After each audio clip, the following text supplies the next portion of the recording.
এক জঙ্গলের পাশের গ্রামে বাস করত এক ছোট পরিবার। কিন্তু পরিবারটি ছিল খুব গরিব।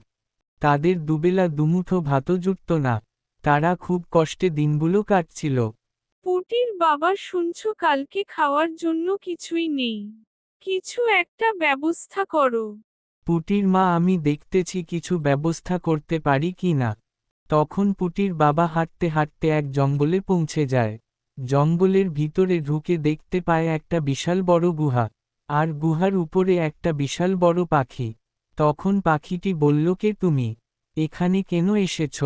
আমার বাড়িতে খাবার মতো কিছুই নেই, তাই আমি জঙ্গলে খাবারের খোঁজে পথ ভুলে এখানে চলে এসেছি। তখন পাখিটি বলল, আমি তোমায় সাহায্য করতে পারি। পাখিটি বলল, আমার গুহার ভেতরে যাও। ভেতরে একটা সোনার মুকুট আছে। ওটা নিয়ে তুমি বাড়ি চলে যাও এবং পরিবার নিয়ে সুখী থাকো। আর শুনে রাখো, এই মুকুট শুধু সত্য কাজে ব্যবহার করতে পারবে।